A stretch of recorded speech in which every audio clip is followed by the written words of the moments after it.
Graças a Deus, fico muito feliz de saber que você está aqui comigo para nós estudarmos juntos a lição de número 9 desta série de lições, não é, sobre Atos dos Apóstolos, o caminhar do Evangelho no meio gentílico, e a nossa lição de hoje é de número 9, coragem para testemunhar. Nós vamos encontrar o apóstolo Paulo agora caminhando para a jornada final.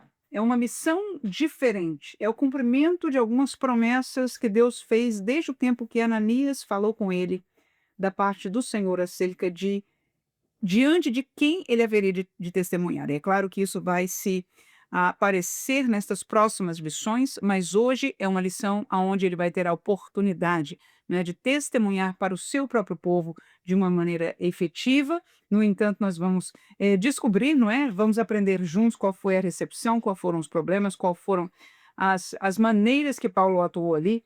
E foi uma lição muito abençoadora, talvez um pouco curta de conhecimentos, mas é uma bênção para a minha vida estudá-la. Vamos à nossa lição, no caso, a revista, né? Na página 63, nós temos a introdução, e diz: ao retornar a Jerusalém, após a terceira viagem missionária, Paulo presta relatório aos líderes da igreja e glorifica a Deus pelo avanço do evangelho entre judeus e gentios. Contudo, rumores maliciosos levantam suspeitas contra o seu ministério, levando-o a agir com prudência e sensibilidade pastoral. Em Jerusalém, o apóstolo enfrenta agressões, prisão e falsas acusações, mas transforma a adversidade em oportunidade de testemunho, revelando que a fidelidade a Cristo, nós passamos por essa partezinha aqui, não é da outra página, pode conduzir ao sofrimento sem jamais silenciar a verdade do Evangelho. Então foi interessante que o nosso comentarista fez uma introdução. Eu, quando gravei também a aula tradicional, que eu uso outro modelo de didática de apresentação da aula, né? Eu tomei algum tempo para introduzir o que vai acontecer no cenário. Mesmo a nossa leitura bíblica em classe, dessa lição que nós estamos, ela é parte de uma série de eventos, né? Então, na leitura bíblica em classe, eu acredito que você já leu, é por isso que eu não tomo tempo para lê-la aqui, mas se você por acaso não leu, faça uma pausa e tome o seu tempo para ler este texto. Mas na introdução nós voltamos exatamente ao ponto da chegada de Paulo a Jerusalém, da recepção dos apóstolos, né? E da palavra deles, o pedido deles, dizendo que: Paulo, eu sei que você cumpriu o que nós falamos acerca ah, do cumprimento da lei em relação aos gentios, nós decidimos no Concílio de Jerusalém, você levou essa palavra e foi tudo bem. No entanto, em relação aos judeus, há boatos, não é, que você está contrário a determinadas coisas, e nós gostaríamos de fazê-los entender que não é isso que está acontecendo com você. Então, a nossa sugestão é que você tome estes varões aqui e vá fazer, não é, os rituais de purificação, para, sem palavras, mostrar a todo mundo em Jerusalém que nada do que eles escutaram é verdadeiro. E o interessante é nós vemos que Paulo deu ouvido. Paulo não foi contrário, ao contrário, ele foi ao templo purificar-se, era um processo de dias, e é exatamente no final destes dias do processo de purificação que todo o acontecimento da nossa leitura bíblica acontece. Então, como eu disse, se por acaso você não leu, é bem interessante conhecer o que está por trás, né, da história, e com essa visão ler o texto que está diante de nós. Mas vamos a nossa primeiro tópico de estudo, voltando aqui à lição, na página seguinte, a prisão de Paulo em Jerusalém. E o primeiro subtópico diz: a conspiração dos judeus e a falsa acusação de profanação do templo. Ao ser visto no templo, Paulo foi violentamente atacado por judeus da Ásia, movidos por ciúme e ódio. Eles levantaram acusações falsas, afirmando que o apóstolo ensinava contra o povo, contra a lei e contra o templo. E este foi, inclusive, os tópicos que eu usei no outro estilo da nossa aula, nosso roteiro tradicional. Chegando a acusá-lo de ter introduzido Trófimo, um gentil, em área sagrada, algo que nunca ocorreu. Ou seja, era uma acusação que, na verdade, ninguém podia provar, porque não aconteceu. A acusação era irônica, pois Paulo estava justamente em rito de purificação. Nós acabamos de explicar para você o porquê, né? A verdade pouco importava à multidão inflamada. Isso, quando eu li o texto, essa frase me falou muito forte ao coração. Não é uma frase bíblica, mas é uma frase pastoral aqui, lendo a realidade das pessoas diante daquela situação ali, né. Então eu vou repetir esta frase: "É verdade, pouco importava a multidão inflamada, que o arrastou para fora do templo e tentou matá-lo.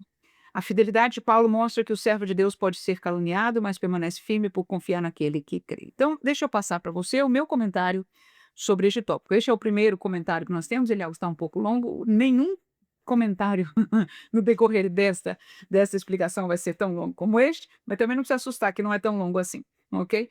Mas vamos lá. Então, o meu comentário sobre este primeiro subtópico é o seguinte: a verdade pouco importava a multidão inflamada. Veja que eu botei entre aspas, eu estou usando a palavra de alguém, que foi a palavra do nosso comentarista, né? Que eu achei interessante, achei importante, e usei as suas próprias palavras aí. Eles até queriam matar Paulo. E aí vem as minhas perguntas de interação com este material, com esta realidade. Primeiro, como inflamar alguém contra outro? Como é que a gente inflama alguém?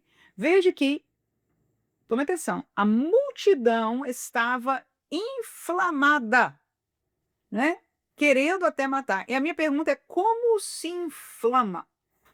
Ora, se nós olharmos para o texto, a acusação que foi feita contra Paulo, as palavras da acusação, a maneira que nós expressamos estas palavras, esta acusação, foram aquilo que inflamaram as pessoas. E se estas coisas são verdadeiras, de alguma forma eu posso ainda questionar a necessidade de inflamar alguém. Mas, principalmente para mal, porque você veja que eles inflamaram a multidão, fazendo-os desejar matar, destruir, acabar com Paulo, tirar de lá. Ou seja, o fruto daquele inflamar não era positivo, não parecia ser de Deus, ainda que fosse por zelo religioso. Ok? No entanto, se já seria questionável se eles estivessem inflamando a multidão por algo que realmente foi uma blasfêmia, ou realmente foi a profanação do templo, mas nem isso era a realidade. Então nós já perguntamos a nós mesmos como inflamar alguém, através de palavras e através dos gestos e atitudes junto a essas palavras. A segunda pergunta: por que é melhor investir em inflamar uma multidão do que agir sozinho contra alguém? Vamos responder essa daí? Por que é melhor muitos do que só um? Por exemplo, vamos dizer que alguém viu o assunto de Paulo e ele podia ficar nervoso, falar um com o outro ali, poucas pessoas, mas sozinho levar, né, esta ira contra o que quer que seja. Por que que é melhor investir? Porque veja, para você inflamar uma multidão, você tem que investir. Você tem que investir alguma coisa, seja no mínimo a altura da sua voz, para que as pessoas ouçam, a veemência da sua expressão, a vontade de falar com muitas pessoas e muitos grupos da mesma maneira, para que chegue a uma multidão, enfim. E a minha pergunta é, e claro, eu já estou tentando trazer um paralelo do que aconteceu ali com a realidade dos nossos dias. E a resposta é porque é melhor, porque uma multidão inflamada, com certeza, mais facilmente vai alcançar o objetivo que se tinha, que era de matar a Paulo. Eu não posso matar a Paulo, mas a multidão inflamada pode conseguir matar Paulo. Percebemos? Ok? Lembra-se que os líderes na época de Jesus viveram esta mesma realidade. Eles estavam inflamados, o povo não. Não estou dizendo que todo o povo aceita aquilo que Jesus pregava, não é o caso. Mas, pelo menos eles estavam pasmados, de certa forma felizes com tanta gente que foi curada, e etc, etc, etc. Mas os líderes religiosos que entendiam que Jesus estava fazendo e ensinando e dizendo que ele era, eles estavam inflamados. E você veja que no processo, desde o princípio, mas tornou-se muito mais claro, muito mais patente no final, da vida de Jesus foi exatamente este movimento de inflamar as pessoas, lembra? Até diante de Pilatos, aqueles líderes levaram multidões e fizeram-os gritar: crucifica-o, crucifica-o, crucificam. Quem gritou ali não foram uma meia dúzia de líderes que estavam magoados, que estavam, enfim, tinham uma causa pela qual pelejar, mas eles inflamaram uma multidão. Então, o resultado é muito maior, porque se torna, vou usar uma palavra tática aqui, culturalmente aceitável. Se a multidão de dentro de um contexto de uma cidade, de uma religião, de uma nação, aceitou determinada virtude, então, para aquela cultura, seja a cultura de uma igreja, de uma denominação, de uma nação, ou o que quer que seja, de uma cidade, tornou-se aceitável culturalmente. Será que nós estamos começando a ligar as coisas aí? Então, essa é a segunda pergunta que eu fiz. Terceira, como o mundo inflama as pessoas contra a verdade de Deus? Ok, mais uma análise interessante. Eu sei que está um pouquinho profundo hoje a aula, né? E esta talvez seja a mais profunda neste sentido de tópico que eu gostaria de trazer. E se você, como professor, entender que as perguntas estão extremamente profundas, você pode refraseá-las e trazer respostas simples, mais simples aos alunos, uma vez entendendo aquilo que eu estou falando com você, você trazer o mesmo sentimento, mas de maneira mais simples, ou evitar fazer tais perguntas, somente não focar no assunto da inflamação, que talvez não foi o centro daquilo que você achou importante neste tópico. Para mim foi. Quando eu li essa palavra, algo me queimou e eu achei importante discutir sobre isso, e eu entendo que eu estou sendo um pouco profunda. Acho que você não deve passar dessa parte, porque é importante para você, que é um professor, que é uma pessoa, né, que está na liderança da sala, entender e ter acompanhar comigo aí, mas com toda certeza, se você não entende que é próprio para fazer este questionamento diante da turma, faça algum somente ou faça nenhum, foque em outra coisa neste primeiro subtópico, e isso é didaticamente, com certeza, perfeitamente bem. Então, como é que as pessoas no mundo inflamam contra a verdade de Deus? Acho que a resposta a gente já encontrou na última pergunta. É mudando culturalmente as coisas. Então, por exemplo, o que nós vemos? Quando nós encontramos uma pessoa famosa, no sentido de conhecida, né, que tem uma posição, abrindo a sua boca, falando explicitamente a mesma coisa que eles fizeram, né, palavras e a virtude contra as verdades de Deus, amassa as pessoas que seguem ele ou ela, que gostam dele ou ela, que acompanham a sua carreira, que entendem que é uma pessoa de sucesso, o que quer que seja, vão sendo formadas e inflamadas, né, no mesmo sentimento, na mesma virtude, em algumas instâncias, no mesmo espírito que estas pessoas, Então veja que o mundo inflama. Qual foi a pergunta lá? A pergunta, deixa eu abrir de novo aqui. Como o mundo inflama as pessoas do próprio mundo que eu estou falando, contra a verdade de Deus. E nós já chegamos a uma conclusão bem interessante aí. A seguinte pergunta: quem está inflamado pode amar? Essa é uma pergunta super interessante. E aí? Se alguém está inflamado, essa pessoa pode amar? Na história que nós estamos acompanhando, amor não era a índole ou o desejo ou o pensamento nem passava por longe, nem por perto das pessoas que estavam inflamadas contra Paulo. Ninguém pensava na pessoa de Paulo. Era um problema, ele era uma peste, até depois a gente vai ouvir essa palavra, capítulo 24, né? De Atos. Ou seja, este homem está destruindo, está falando mal contra o tempo, contra a lei, acusações, não existia.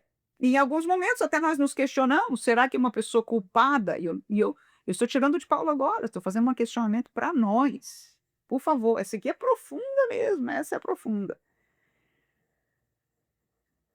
Muitas vezes nós temos semelhante, buscando justiça, nós dizemos, será que nós podemos amar alguém que é intrinsecamente inimigo? Alguém que com provas, por provas, através de provas, eu sei que está perseguindo a igreja, as coisas de Deus, ou até a minha pessoa ou a sua pessoa. E a resposta bíblica é sim, Jesus disse, né? na sua longa pregação, Mateus capítulo 5, 6, acho que até o 7, o Sermão do Monte, que não é só aquele pequeno pedaço que começa, mas todos estes capítulos que eu mencionei, ele fala sobre isso, a capacidade de Deus de amar aos bons e aos maus, inclusive chamando aos seus seguidores a amar os seus inimigos. Mas a pergunta que nós fizemos aqui é: podemos estar inflamados e ao mesmo, perdão, quem está inflamado pode amar? E a próxima pergunta foi exatamente do texto que eu citei, então deixa eu voltar lá. Quem está inflamado pode amar? Podemos estar inflamados e ao mesmo tempo obedecer a Jesus quando nos manda amar até os nossos inimigos, para que sejais filhos do Pai? Veja se esse é o texto que eu coloquei aqui, exatamente. Olha lá os textos. Bem-aventurado Sermão do Monte, olha aí. Jesus falando, primeira pregação de Jesus, público. Bem-aventurados os pacificadores. Bem-aventurados os... O que é isso? Bem-aventurados os pacificadores, porque eles serão chamados filhos de Deus. Versículo 45 do mesmo capítulo. Para que sejais filhos do Pai que está nos céus. E este contexto aí é de amar os inimigos, os que perseguem, os que maltratam. Para que sejais filho... Veja que interessante que no 9, quando ele está fazendo o Sermão do Monte, ele fala que os pacificadores serão o quê? Filhos de Deus. E agora, quem ama o inimigo, quem ama o que ora por quem o persegue, quem faz mal, quem maltrata, para que sejam, você deve fazer isso, veja o texto, para que sejam, da mesma coisa, olha lá, filhos do Pai que está nos céus. Por quê? Jesus explica. Porque faz que o seu sol se levante sobre maus e bons, e a chuva desça sobre justos e injustos. Então, a pergunta final aí deste primeiro subtópico, que eu expliquei para você que é o maior, nós não vamos nos tardar tanto assim em nenhum outro, ok? Quem está inflamado pode amar? Podemos estar inflamados e ao mesmo tempo obedecer a Jesus quando nos manda amar os nossos inimigos? E a minha resposta é não. A partir do momento que o amor de Deus toma parte em nós ou participa do nosso sentimento ou da nossa ação, ele põe fora de lugar o ódio, o desejo de matar, a inimizade profundamente enraizada. Não é que você deixe de ver o problema, presta atenção. Mas é que você consegue tocar, evidenciar a graça que é a ativa ação do amor de Deus, apesar do problema, do pecado de alguém. Apesar da perseguição que alguém está fazendo. Apesar do engano que essa pessoa está propagando. E olha, eu estou falando palavras que para mim, às vezes eu me pergunto, Senhor, é possível? E eu deixo neste momento, quando eu vejo determinadas coisas que o zelo espiritual, inclusive, zelo de Deus, me fazem ficar desesperada determinadas coisas. E eu sei que Deus se importa e sente isso, mas o juízo é dele. E a minha oração é por discernimento, porque há momentos que nós devemos fechar. Veja bem, amar não significa passar a mão por cima, dizer que está tudo certo com ele ou com ela. Não, absolutamente não. Mas é uma capacidade, escute por favor, que Jesus em nenhum segundo da sua vida terrena perdeu. Mesmo diante de tamanhas agressões, tanto dos religiosos, no princípio, meados do seu ministério, até o fim, período da sua crucificação. E todo aquele que está em Cristo deve se perguntar, e deixa eu finalizar isso aqui. Eu preciso falar isso com você hoje. Por quê? Porque há um mover que não pode ser de Deus, não pode ser de Cristo, não pode ser do Espírito de Cristo, não pode ser do Espírito de Deus, que está movendo a multidão, inflamando, presta atenção, por favor, a multidão dentro das igrejas, o povo de Deus está sendo inflamado para deixar de ser pacificadores. E alguém se levantou agora e disse, mas tem razão, irmão. E eu não tiro a razão. Eu penso que eu expus suficientemente bem até aqui para que você e eu entendamos que há razões. mas que a palavra de Jesus, que reflete a ação e o coração de Deus, vai além das nossas colocações de razão. E ele não pergunta se nós sentimos ou deixamos de sentir, ele nos ordena atuar desta maneira e diz: para que você seja filho deste Pai. Então não é uma opção para o crente. Escute, por favor, que isso é palavra de Deus. Agora, se você não quer receber como palavra de Deus, você tem esse direito. Agradeço a Deus que nós lemos a Bíblia aqui. Que os crentes são pacificadores. E alguns de nós estamos corroendo-nos no nosso coração, nos questionando neste momento dentro de nós ao escutar essa palavra. Por quê? Porque há uma realidade espiritual que entrou dentro da nossa igreja. E está fazendo o quê? Está inflamando a multidão do povo de Deus contra, ou melhor dizendo, a favor de uma mentira. Pode ser que parte dessa mentira seja verdade. Como algumas coisas que falaram sobre Paulo, alguém pode dizer, ele não refutar. Eu me lembro da palavra de Paulo quando ele falou diante de Félix. Ele diz, olha, isso eu não fiz, isso eles não podem provar. Mas quanto a este caminho, eu confesso. Está vendo aí? E eu não vou entrar no mérito dessa palavra porque nós vamos estudar no futuro. Mas eu quero fechar o meu ponto aqui, porque eu entendo que Deus está falando conosco. E eu quero lembrar você, professor de escola dominical, que isso não é uma pregação, que eu estou ensinando. E você está aprendendo, mas Deus está falando. E alguns dos irmãos, carinhosamente, escrevem para mim neste canal e dizem, irmã, não deixe de deixar de parar Deus te usar. E eu, carecidamente, peço a você, em nome de Jesus, deixa Deus te usar. E se você disser, irmã, eu não tenho inspiração nessas coisas, você não tem nessa, mas tem outras e terá a se buscar do Senhor. Porque a escola dominical, quando 2 ou 3 se juntam e Deus está no meio deles, ou isso não é a nossa teologia, aleluia. E eu não estou te falando de teologia no sentido de livro tradicional, eu estou falando da Bíblia, da palavra de Deus. Do Deus que nós conhecemos. O Senhor está no meio. E se Deus está e ele não pode falar, para que Deus está? Ele não está se ele não pode falar no melhor sentido. Ele não vai querer estar. Me entenda, por favor. Com todo temor, eu não estou fazendo uma teologia aqui. Eu estou trazendo a prática dessa realidade para nós. Para que nós entendamos que uma palavra como essa, que quando fez nos questionar, são importantes.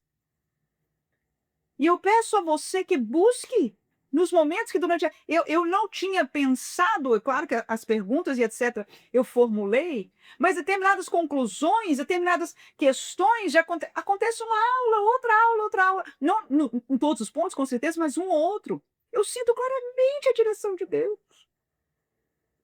Claramente. Isto não é para pessoas especiais. É o desejo de Deus através da operação do Espírito Santo para a sua vida. Tanto como para a minha, para a sua vida.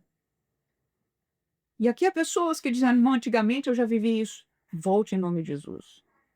Você que eu não consigo, eu não tenho essa inspiração. Busque o batismo no Espírito Santo. E depois de batizado, busque, Senhor, eu quero a inspiração na palavra. E Deus vai te usar dentro do seu contexto. Você não vai falar como eu falo. Você não vai ter a mesma inspiração, porque dentro do teu contexto, o que Deus precisa falar pode ser outra coisa. Quantos podem dizer amém em nome de Jesus? Ok? Então nós aprendemos algo muito importante.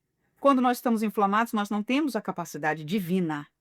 A capacidade que deve ser inerente à graça. Quem vive na graça? O que diz o texto? O amor de Deus é derramado em nossos corações. Amor de Deus derramado, e nós não somos pacificadores? E nós desejamos e fazemos, então o que está acontecendo? Eu já respondi. E eu não vou tirar. É um movimento espiritual das trevas, com nome de religião, com desculpa, com palavras religiosas, retóricas, teológicas, e você nomeia o que quiser, porque eles têm para tudo. Mas que invadiram a igreja e inflamaram o coração de muitos para nós sermos desobedientes ao querer do Espírito de Deus. E você pode dizer, irmã, este não é o querer do Espírito de Deus.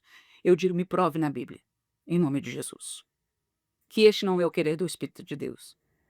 Que o amor não é a virtude maior do Deus que nós conhecemos, que nos amou, a mim e a você, quando nós éramos ainda pecadores. Eu tenho que passar para diante, com certeza. Vamos à nossa leitura do segundo tópico, subtópico da lição, na página 64, a divisão do templo em Jerusalém. O segundo templo possuía atos bem definidos. O átrio dos gentios, aberto para todos. O átrio das mulheres, o átrio de Israel, exclusivo aos homens judeus. E o átrio dos sacerdotes. Uma barreira separava os gentios das áreas internas, com avisos severos de morte aos que a transgredissem. Essa estrutura explica a gravidade da acusação contra Paulo e revela o quanto a pureza do templo despertava emoções intensas entre os judeus. Então nós vemos aí, não é, uma realidade religiosa, que eles viviam e, portanto, nós compreendemos a informação neste sentido, mas já trouxemos uma explicação espiritual deste subtópico. Aí, sobre isso eu digo, uma barreira separava os gentios, quando a religião desperta emoções intensas. Então, o que eu foquei aí é que havia uma separação dentro do tempo que nós acabamos de estudar, né? E o pastor escreveu, dá para entender por causa da maneira, da estrutura que esta religião, que o templo era dividido, fazia as coisas, dá para entender quanto as emoções são abaladas em determinadas coisas religiosas.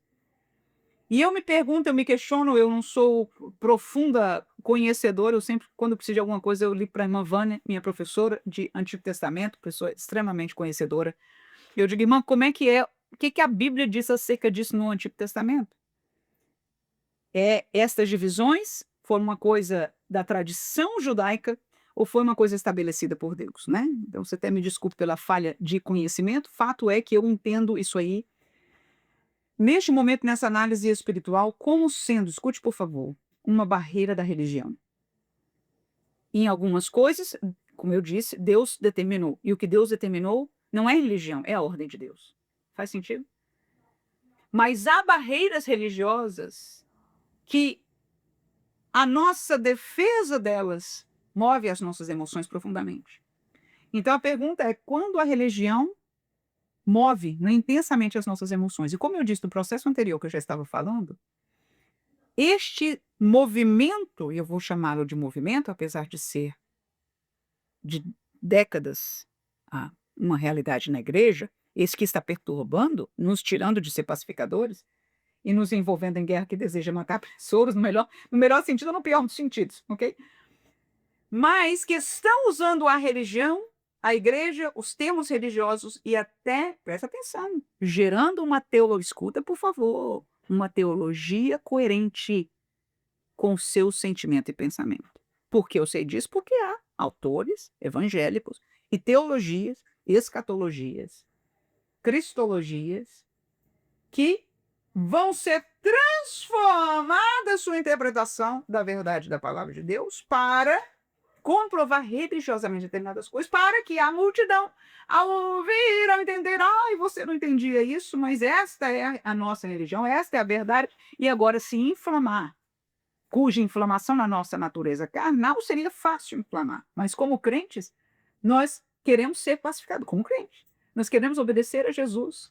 Mas quando mudam a teologia e a religião e diz para você, olha, está tudo bem, é um pastor falando, é um teólogo escrevendo, algumas vezes isso pode acontecer. Vamos ao nosso terceiro subtópico. Começa lá embaixo e acaba lá em cima, ok?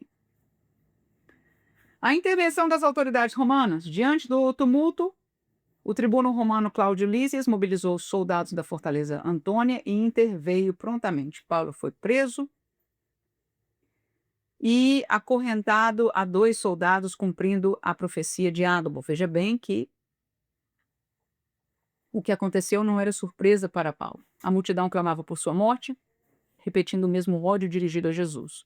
Contudo, Deus preservou a vida do apóstolo por meio da autoridade civil, mostrando que a soberania divina atua mesmo em contextos hostis. A fidelidade a Cristo não isenta do sofrimento, mas assegura que Deus continua no governo. Preso, Paulo agora terá novas oportunidades para testemunhar e abrindo caminho para sua defesa pública diante do povo. Veja que muitas vezes a conclusão do comentarista, ele tenta, eu vejo que é um padrão na maioria dos subtópicos, nas divisões, portanto, cada pensamento, né, que é separado por subtópicos, ele termina com uma aplicação, com algo que ele quer conectar daquilo que historicamente o texto viveu com a nossa realidade de hoje. E eu estou dizendo isso porque muitas vezes, ao eu ler o seu texto, junto, que é uma análise bíblica daquilo que ele está estudando, eu encontro outros comentários que, para mim, aquilo ali é que é a aplicação. E neste tópico é a mesma realidade que eu vou encontrar. Portanto, eu não vou me focar naquilo que ele diz no final, mas eu vou focar, como eu já fiz em outro tópico no passado, em algum lugar no meio. Então, o meu comentário é: Deus preservou a vida do apóstolo por meio da autoridade civil. Ainda que esta autoridade civil, que pegou de Paulo, que salvou a Paulo, no caso Claudio Lísias, que foi a pessoa de cima, né? Não o soldado que agarrou, mas a pessoa que deu ordem, ele não era um crente. E o governo de Roma, quem ele servia, era politeísta, ou seja, não era um governo cristão ou pró-cristão. E este governo de Roma não só era politeísta, mas era muitas vezes cruel. Por que eu estou dizendo isso? Porque essa mesma vertente que eu acabei de falar dela desde o primeiro subtópico, tem dito para nós que a nossa vitória está em infiltrar, em ser vitorioso na sociedade, no mundo, em tomar domínio, posse, ganho, lugar e etc. Nós precisamos ter governadores crentes. Nós precisamos ter pessoas no Congresso, no Senado. Nós precisamos ter um presidente cristão ou pró-cristão. Nós precisamos ser influentes nas universidades. Nós precisamos ter pessoas nos hospitais, em todas as ordens, camadas, e a palavra-chave é essa, culturais da sociedade. Culturais e estruturais, perdão, da sociedade. As 7 montanhas para alguns pensadores, dentre estes que promulgam tais coisas. Amém? E Deus, quando salvou a vida de Paulo aqui, ele não usou um crente. E quando eu leio o Antigo Testamento e leio o Novo Testamento, eu vejo essa mesma realidade.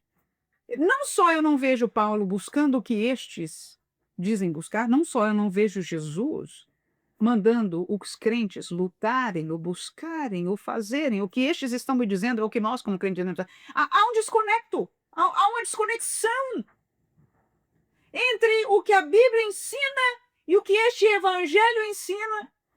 E as raízes deles não são de agora, são da pós-reforma. Quando a teologia reformada começou a ser teologizada, as raízes estão ali. E eu não estou querendo fazer um ponto a ser teológico necessariamente, mas a nossa teologia ela deve ser bíblica e nada mais. A nossa teologia pentecostal. O pentecostalismo não é um modismo e não é um movimento. A teologia pentecostal não é outra teologia, senão a teologia bíblica. E nós temos prova e temos prazer de viver isso, em nome de Jesus, ok?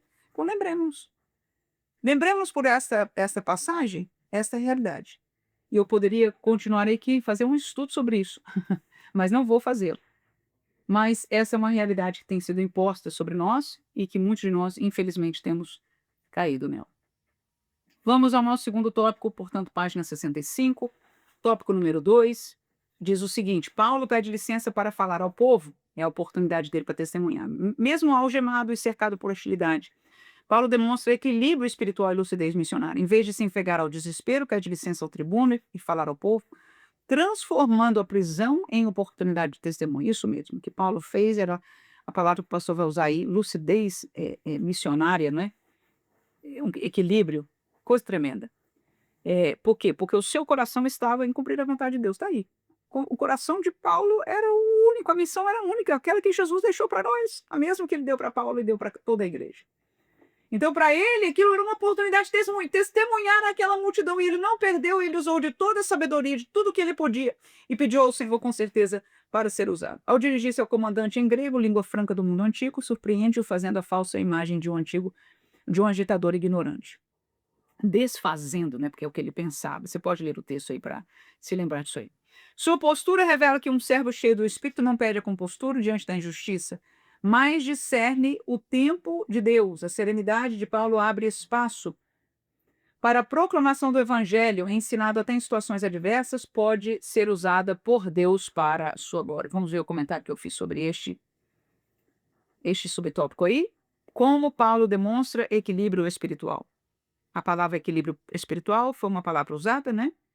E eu pergunto agora, como é que ele demonstrou? Eu continuo perguntando. Se o espírito não falar mais alto que a carne, a reação seria outra.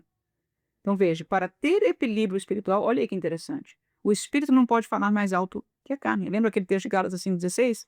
Andar em espírito e não cumprireis a concupiscência da carne, o desejo da carne. Então, quem cumpre, deixa a carne crescer, não vai conseguir deixar essas coisas, estão como que uma balança contrária uma à outra.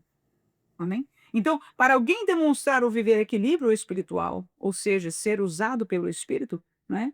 Então, ele com certeza não está sendo usado pela carne. E a carne, essa é uma palavra que eu coloco aí, e é uma verdade para nós. Ela tem reações diferentes da do Espírito, amém? Como ele demonstra lucidez missionária? Aí eu escrevi aí, o desejo de não perder a oportunidade de testemunhar sobre Jesus, o Messias, tá? Essas duas palavras estão retiradas do texto, e nós encontramos importante, nós questionamos o que elas significam na prática de Paulo, e nós demos a resposta aí para você. Este tópico, na nossa outra lição, na tradicional, rendeu. Do mesmo jeito que o primeiro tópico aqui rendeu, Deus falou conosco pela graça de Deus, lá foi neste tópico aqui que Deus permitiu, pela graça, ser algo extraordinário. 2. O uso da língua hebraica para ganhar atenção. Ao iniciar sua defesa, Paulo fala em hebraico, mas, aí vamos lá para cima agora, especificamente o aramaico, língua profundamente valorizada pelos judeus da Palestina. Esse gesto estabelece imediata conexão cultural e identidade com os ouvintes, levando a multidão a guardar maior silêncio.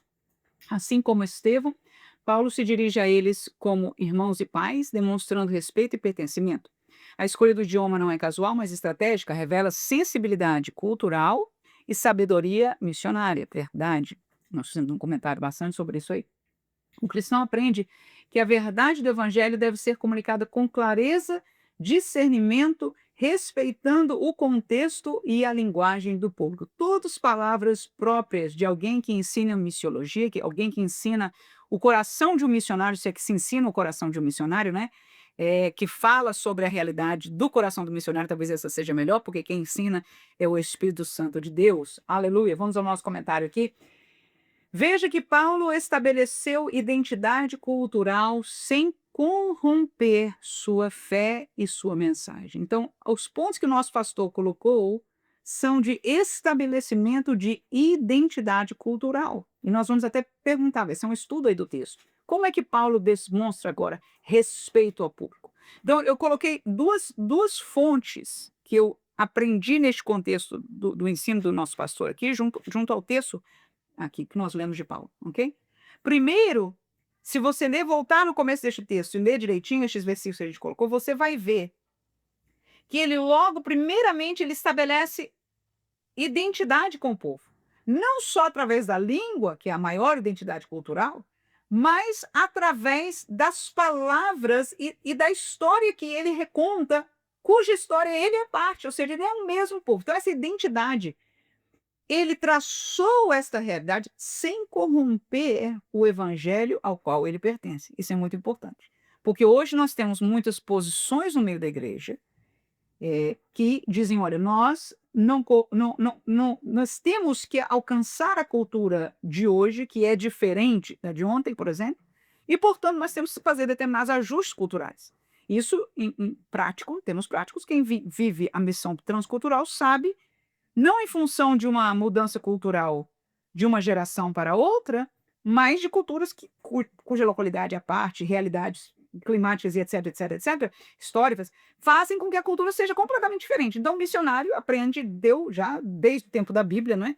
Mas mesmo na história das missões, que nós possamos estudar na história do cristianismo, nós vemos essa adaptação, este desejo, este ensino, este foco, pelo menos em um tempo da história, na adaptação cultural que nós entendemos que seja importante, ok? Então a pergunta é porque muitos dizem, olha, isso é o tema mais importante. E eu digo, está muito bem, será que há uma importância? Eu digo, não é o mais importante. Essa é a minha resposta, pronto. Isso não é o mais importante. Isso é um fator a ser considerado, como Paulo considerou, mas ele usou com o cuidado de não mudar o mais importante. Qual é? A mensagem, a fé, a verdade de Deus. Então, a mensagem do evangelho que quem deu para nós não fomos nós, foi Cristo Jesus. Se a mensagem de Cristo, como ele deu e nos mandou dar, que é a única verdade, é o único evangelho que pode transformar alguém, que pode salvar alguém. Qualquer outra mensagem, por mais culturalmente própria, não salva. Então, ela vai funcionar no sentido de atrair a cultura, mas não vai trazer salvação. E eu pergunto, será que isso é para a igreja? Hoje, muitas vivem esta realidade que eu estou trazendo aqui para nós. Mas ela não é a mais importante, a adaptação cultural. E Paulo fez sem manchar a mensagem do evangelho. Como é que ele demonstrou respeito? É a segunda coisa que eu parei um pouco, pensei um pouco e aprendi um pouco acerca do respeito. Vamos ver se a gente neste texto acha Paulo mostrando respeito. Varões, irmãos e pais, ouvi agora a minha defesa perante vós. E quando ouviram falar em língua hebraica, maior silêncio guardaram, e disse, quanto a mim, sou varão judeu, nascido em Tarso da Cilícia, mas criado nessa cidade, aos pés de Gamaliel, instruído conforme a verdade da lei de nossos pais, zelosos para com Deus, como todos sois, o vós hoje sois. Veja aí, vários fatores de respeito aí. E eu quero enfatizar essa palavra. Nós temos que pregar o evangelho, nós temos que viver o evangelho respeitando. Respeito é um dos valores que eu mais primo pessoalmente. Jesus não deixou de falar a verdade, nem de ter autoridade, faltando respeito. Por mais que algumas vezes pareça, não lhe faltou respeito. Mas neste caso, Paulo junta o respeito com amor pelas almas, sem corromper a mensagem. E claro que aí não está toda a mensagem, né? Então não é justo nós falarmos da mensagem com estes versículos aí. Mas a primeira coisa que eu vejo aí, chamá-los de irmãos e pais. Não só culturalmente próprio para a cultura deles, né? Mas cujas palavras nós designamos a mesma coisa, de respeito, de pertencimento. Sou judeu, não só a língua judaica que ele usou, e ele podia ter escolhido outra língua, mas elevar a questão cultural que os une. É por respeito, ele respeitou aquilo que eles são. Chamou dos nossos pais, zelosos para com Deus, e diz como vós todos sois hoje. Deixa eu explicar isso aqui, por favor. Entender que muitos daqueles ali, presta atenção que isso aqui é de Deus para nós hoje. Presta atenção, por favor. Muitos do que estão ali gritando contra ele foram agitados, foram inflamados por uma voz de calúnia, por uma voz mentirosa. Você se lembra disso no contexto do texto? Aqueles que vieram da Ásia inflamaram a multidão, dizendo, este é o que por todo mundo tem falado contra o povo de Deus, contra a lei de Deus, contra o templo de Deus. Era mentira. Mas eles inflamaram a multidão, e Paulo sabia. E neste momento, ao falar com alguém por quem, presta atenção, por quem Jesus pagou o preço pela alma dele, se aquela pessoa crer, se aquela pessoa aceitar, se aquela pessoa reconhecer a obra maligna na sua vida e se converter ao Senhor, foi salvo. Será que é por isso que nós, como igreja, ainda estamos trabalhando ou nós perdemos o rumo totalmente? Eu escuto isso das últimas palavras que Paulo diz, como vós sois zelosos para com Deus. Paulo disse, eu sei que o que vocês estão fazendo é por zelo de Deus. E aqui entre nós, Paulo tem essa história, eu não sei se é neste texto, ou no do capítulo 24 que ele defende, mas eu acho que aqui mesmo ele continua dizendo, é assim, nos versículos seguintes, como ele foi perseguidor do caminho. Como ele tem história que alguns dos líderes que estavam ali foram aqueles que deram as cartas para ele ir para Damasco, prender, matar, fazer o que quer que seja, ok? Mas o que eu quero frisar aqui é o respeito e o amor missionário pelas almas, ok?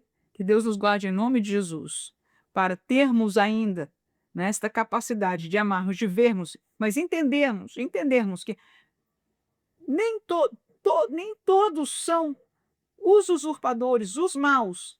Há falsidade, há mal no meio da igreja, mas muitos são vítimas. Tanto a um como a outro, ninguém pede em obedecer o que Jesus nos manda fazer: pregar a verdade, falar a verdade, viver a verdade, se levantar pela verdade, porque aquele que receber, este encontrará salvação. E, como nós dissemos, é o que a igreja luta por ela. Terceiro subtópico da nossa revista: coragem para testemunhar em meio à hostilidade. Diante da multidão enfurecida, Paulo narra com coragem sua história: formação judaica, zelo religioso e perseguição à igreja. Ele não suaviza o passado, nem esconde o chamado que ele recebeu. Mesmo sabendo que mencionar a sua missão entre os gentios provocaria reação violenta, e foi o que aconteceu. Está aí o texto para você ler. Sua fidelidade ao testemunho o leva a enfrentar risco pessoal, mas também a recorrer legitimamente à sua cidadania romana, evitando açoites injustos. Paulo ensina que cada crise pode se tornar ocasião para glorificar a Cristo. O Espírito Santo concede ousadia para testemunhar, mesmo em ambientes hostis, preparando o caminho para novas oportunidades da defesa do Evangelho diante das autoridades. Vamos ver o que nós comentamos aqui sobre este subtópico. Letra C, conectando com eles no fato de que no seu passado ele pensava e agia como um dos que os escutava agora. Então, eu agora estou trazendo o meu sentimento que eu estou crescendo na aula, né? Então, o pastor, ele traz cada etapa, ele explica aquilo ali, ele traz uma aplicação.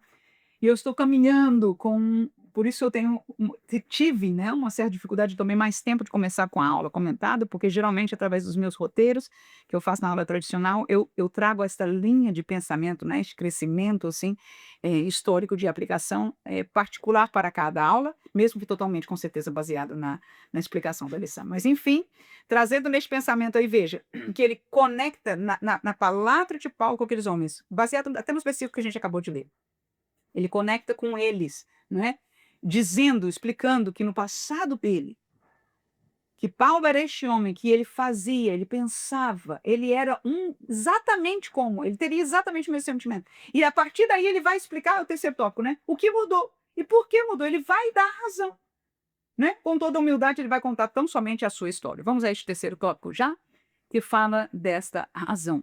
O poder do testemunho pessoal é o nome do tópico, e o primeiro subtópico, a vida de Paulo antes da conversão. É o próprio contexto da lição. Veja, Atos 22, 3-5. Paulo inicia seu testemunho, lembrando que era antes de encontrar Cristo, judeu zeloso, formado em Jerusalém aos pés de Gamaliel, um dos mestres mais respeitados do judaísmo. Ele foi instruído rigorosamente na lei de seus pais, diante dos judeus, apresentava-se como alguém irrepreensível. Quanto ao zelo religioso, embora este zelo estivesse equivocado por carecer do verdadeiro conhecimento espiritual, seu passado incluía perseguição violenta à igreja, a quem combatia até a morte. Essas foram palavras dele mesmo. Ao recordar esta fase, Paulo demonstra que a religiosidade sem Cristo pode produzir dureza, perseguição e cegueira espiritual. Eu vou continuar no segundo tópico aqui, e depois passar nos dois do meu comentário, tá? Porque é uma coisa histórica. Deixa eu explicar aqui, me aparecer para você. Por quê? Porque ele está narrando o que Paulo disse. E o que Paulo disse, em primeiro lugar, foi do seu passado, aquilo que nós já acabamos de ler. Agora vamos continuar. Ele vai falar do encontro com Cristo, ok? Então leiamos aqui. A narrativa avança para o ponto decisivo de sua vida, o encontro pessoal com o Cristo ressurreto. Ao meio-dia, uma luz vinda do céu o envolve e o lança por terra e revela Jesus como Senhor. A experiência transforma radicalmente sua trajetória. Paulo deixa claro que sua conversão não foi fruto de persuasão humana, mas da intervenção soberana de Deus. O testemunho confirma que a verdadeira força da igreja nasce no encontro real com Cristo, que ilumina, confronta e redireciona a vida. Então, ele fala sobre quem ele era, como ele perseguia esta igreja. Aquilo que ele agora fala em nome deles, ele perseguia. ok? Depois, ele diz que o que mudou foi um acontecimento na vida dele. A luz apareceu e a voz se escutou. E quem falou com ele foi o tal do Jesus ressurreto. Então ele agora não tinha dúvida sobre quem era. E não só do encontro, mas do que aconteceu depois, porque um tal Ananias, e tudo isso Paulo conta na história para os judeus. Aquela multidão está escutando a história de como aconteceu com Paulo. Eu vou terminar com a leitura do terceiro tópico aqui, e depois vou fazer o meu comentário lá.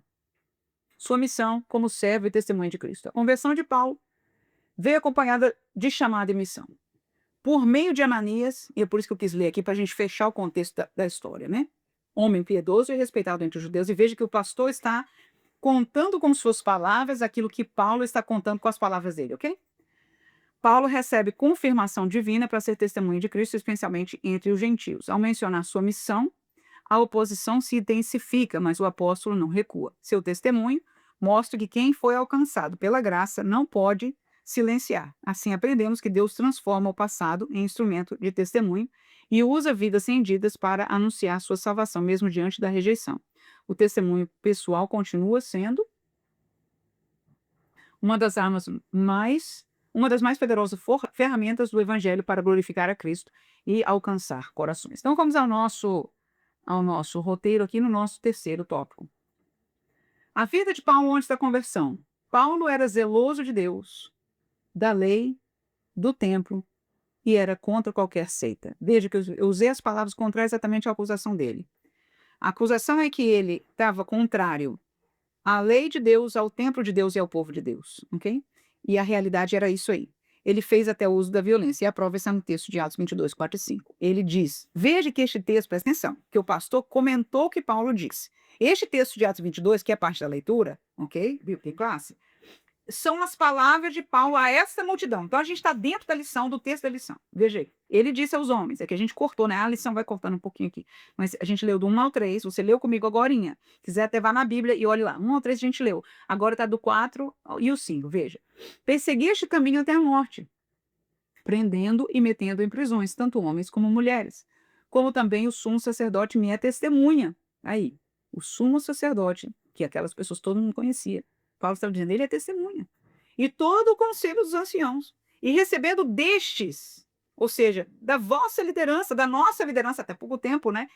Cartas para os irmãos, fui a Damasco para trazer manietados para Jerusalém aqueles que estivessem, a fim de que fossem castigados. Então, este é o texto que Paulo falou para eles. O encontro com Cristo no caminho de Damasco. Mas um dia, ele encontrou-se com Jesus, tudo mudou. Ele não pôde mais negar que Jesus estava vivo. E rendendo-se a esta realidade, ele entendeu que as profecias sobre o Messias eram sobre Jesus. E eu coloco isso para entender o que aconteceu com um homem zeloso como Paulo. E Paulo está dizendo, eu sou tão zeloso como vocês, talvez mais. Criado aos pés de Gamaliel, fazendo o que eu fiz, prova o meu zelo que eu tinha. Mas tudo mudou quando eu vi o homem vivo, quando eu ouvi dele, quando ele me comissionou, quando ele transformou a minha vida, quando ele enviou Ananias para me curar da minha cegueira que ele me deu. Quando tudo isso aconteceu, eu não podia falar mais o contrário. Então tá aí. E agora, naqueles dias entre eu sempre paro para pensar nesse ponto. Entre Paulo cego entrando a caminho de Damasco e ele pensando sobre as palavras, sobre o acontecimento, sobre a voz que disse, eu sou Jesus a quem tu persegues.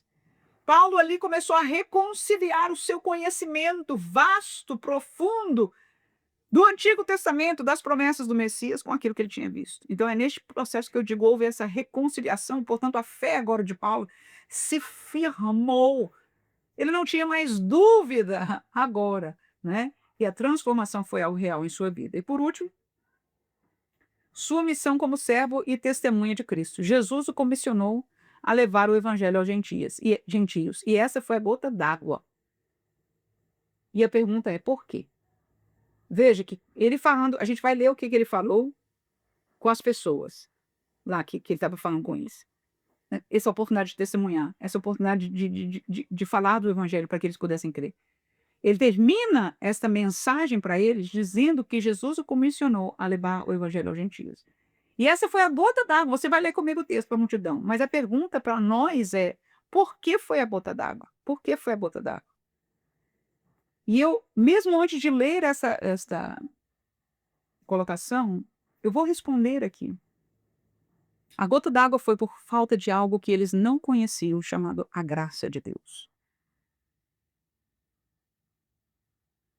Quando coisas humanas, quando brigas pessoais, quando sentimentos divisíveis entre nós aniquila a possibilidade de nós vivermos a graça, vai ser a gota d'água. E no nosso meio hoje, no Brasil, por algumas razões, especialmente políticas neste momento, mas não só. Neste momento que nós vivemos aqui nos Estados Unidos, onde eu moro, por razões talvez maiormente culturais, mas não só. Por outras razões, na Europa, na África e aonde você for. Há razões que são colocadas para nós, que são a gota d'água. Por quê? Porque alguém foi usado para nos inflamar contra a voz de Deus. Escute, por favor. A voz de Deus está em pé sozinha. Para os crentes, para quem crê.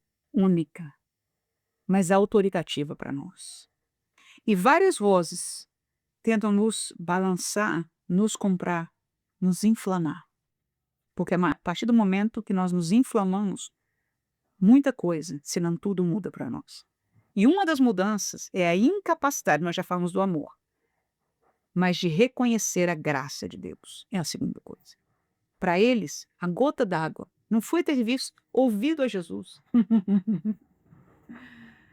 A gota d'água não foi ter dito que ele viu Jesus ressurreto. Eu, na minha consciência humana, eu diria, na hora que eles ouviram isso, eles iam dizer, se tivessem que dizer, era neste momento. Isso é a minha consciência humana. Mas o Espírito está me ensinando neste momento, enquanto eu falo com você, que não foi aí. Mas na hora, você vai ler o texto comigo, na hora que ele disse a minha missão que ele me deu foi para os gentios. Ele incluiu os gentios, acabou. Estes homens que ouviram estavam incapacitados porque não conheciam a graça, porque não eram de Deus, não estavam em Deus. Então, quem não pertence à graça, não conhece a graça, não pode viver nem aplicar a graça. Pode ter empatia, pode ter outros sentimentos humanos, mas não a graça. E para eles era necessário somente a graça. Escute, por favor, porque Deus está falando, somente a graça passaria por cima desta barreira. Mas eu quero dizer uma novidade que não é novidade para vocês. A graça rompeu a barreira. Diz a palavra, caiu por terra. Gentios, judeus, um só povo em Cristo Jesus. E agora eu pergunto, será que o diabo não está levantando barreiras entre nós? Levantando e fomentando entre nós, e eu não estou protegendo um ao outro, eu estou falando espiritualmente, porque esta é a realidade. Agora, o que nós vemos não é espírito, é gente. Escute, por favor. E nos impedem, nós estamos manietados, porque nós, presta atenção que isso aqui é tão profundo, porque nós já conhecemos a graça, nós não temos nem a desculpa como aquele povo que não conhece. Eu digo claramente, eles não deram a graça, porque eles não conhecem a graça, mas nós conhecemos. Então existe uma força que nos está impedindo de viver a graça de Deus. E eu quero dizer, quando nós não estendemos, escute por favor, isso é de Deus. Quando nós não temos a capacidade de estender a graça de Deus, nós tampouco temos a capacidade de receber e viver a graça de Deus. Isso aí, para entender, seria um estudo muito mais profundo. Mas recebamos em nome de Jesus. O fato é que eles não puderam mais. E a pergunta é que algumas coisas para nós chegamos a este lugar, dizer, disto eu não posso passar. E ali acabou a pregação, acabou o pregador, acabou a palavra, acabou tudo. E nós perdemos a graça, porque não conseguimos estender a graça. Será que eu posso dizer que o sangue de Jesus nos guarde disso? Será que eu posso Dizer que nós, como igreja, como irmãos, como pessoas, como indivíduos salvos, precisamos clamar a Deus por nossas vidas, para sermos protegidos deste espírito que está destruindo a igreja, que está levando a igreja para o mundo com teologias e religiosismo e estando certos por justiça e tantas outras coisas. Como eu disse, há aplicações em toda a área. Agora, muito do que nós entendemos é política, e é uma das aplicações maiores, mas ela é tão realidade com questões culturais, em questões étnicas. Aonde eu fosse do mundo ou das realidades das famílias, essa mesma coisa ia aplicar do mesmo jeito. E o diabo, o inimigo das nossas almas, usa cada uma dessas situações para que nós estejamos num lugar aonde nos encontremos incapacitados de aceitar a graça para alguém e aceitar a graça de Deus na nossa própria vida e, portanto, impedir a graça de Deus na nossa própria vida. O texto que eu deixei para você, para finalizar a aula, está em Atos capítulo 22, versículo 18 a 22, que diz: "E vi aquele que me dizia..." É a continuação de Paulo, o finalzinho. Eu falei que eu ia ler com você o final da palavra de Paulo neste contexto, né? Vai. "Dá-te pressa", é Jesus dizendo para ele, para Paulo. Ele está contando o que Jesus diz para ele. Olha, "dá-te pressa e saia apressadamente de Jerusalém, porque não receberão teu testemunho acerca de mim." Deixa eu fazer uma pausa aqui só para você entender o que está acontecendo. Vou botar melhor. Paulo está contando o que aconteceu com ele quando ele aceitou Jesus. Ele disse: "Olha, eu ouvi a voz dele, fui carregado para Damasco. Um tal de Ananias veio, me falou essas palavras, me mandou eu levantar, me batizar, me arrepender, papapá. Eu fiz e fui para Jerusalém. Em Jerusalém, Jesus aparece para ele e fala essas coisas, ok? Jesus fala para ele: dá-te pressa e sai de Jerusalém." Quando ele se converteu, ele assim que chegou em Jerusalém, o Espírito de Deus, ou Jesus, falou para ele que essas palavras aí: sai de Jerusalém porque não vão receber o seu testemunho. Aí ele responde, vamos lá, 19. "Eu disse: Senhor, eles bem sabem que eu lançava na prisão e açoitava nas sinagogas os que criam em ti." Ou seja, eles não vão me jogar fora que eu sou um deles. Eles pensam pelo menos que eu sou um deles. Aí, "E quando o sangue de Estevão, tua testemunha, se derramava, também eu estava presente e consentia na tua morte. E guardava as vestes do que eu mandava." Ou seja, eles sabem quem eu sou. Ou pelo menos pensam que eu ainda sou essa pessoa. Ninguém sabe. Eles vão receber meu testemunho, que todo mundo aqui me conhece. Olha, ó. "E o Senhor disse: vai, porque hei de enviar-te aos gentios de longe." Essa foi a palavra de Deus. Agora, a narração de Lucas, que foi quem escreveu Atos, volta para a multidão que disse: "E ouviram-no só até esta palavra. E aí levantaram a voz dizendo: tira da terra um tal homem, porque não convém que viva." Toda vez que nós odiarmos uma pessoa, um grupo de pessoas, que o ódio encher o nosso coração, alguma coisa não está bem de Deus em nós. Será que nós podemos, teologicamente, doutrinariamente, biblicamente, concluir isso? E eu não estou dizendo que não haja pessoas que não mereçam, num certo sentido, viver ou morrer. Talvez um de nós seja uma pessoa como essa, nós não merecíamos. Mas a graça de Deus nos achou, talvez numa prisão, talvez numa poça qualquer que seja. Está vendo aí? A graça. A graça de Deus achou um homem na cruz, condenado ao lado de Jesus. Achou. Ele estava condenado. Então, eu não estou perguntando da condenação do erro, não. Eu estou mostrando algo dentro de nós, porque esse é o evangelho que Jesus trouxe. E o seu coração? Quando nós temos ódio, quando nós queremos tirar da terra tal homem, alguma coisa está normalmente errada. E aquele, como nós já dissemos, foi a boa, tá? Que Deus nos ajude em nome de Jesus. Que o Espírito do Senhor Jesus, o Espírito de Deus, nos capacite pessoalmente, nós professores, a entendermos o que está ao nosso derredor.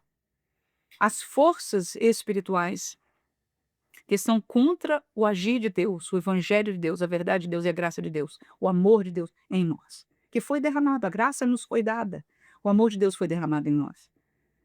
Mas ele também nos avisou que nós não ficaríamos sem lutas em tendo esta dádiva, somente quando nós passássemos desta vida, aonde ele já foi preparar um lugar, e esta esperança do lugar deve ser, biblicamente ela é, a maior, na verdade, a única esperança ainda, porque o demais nós já temos.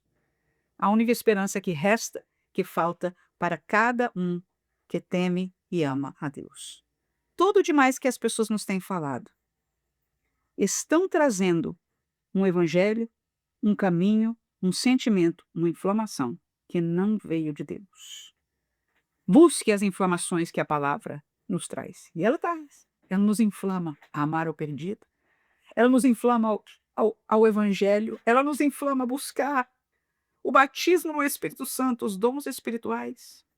E nós estamos já tão enfermados, não inflamados, enfermados, que nós ouvimos essa palavra que a professora Manuela disse e já desprezamos. Estamos como aqueles judeus junto ao vulgo, que é aqueles que vieram junto do Egito, junto com eles. E naquele momento eles disseram: nós estamos cansados deste pão vil e desprezível. Você já escutou essa palavra? Eu sei que já. Estamos terminando a nossa aula aqui, mas Deus ainda está falando conosco. O que eles chamaram de pão vil e desprezível era um maná, um pão doce que descia do céu todos os dias.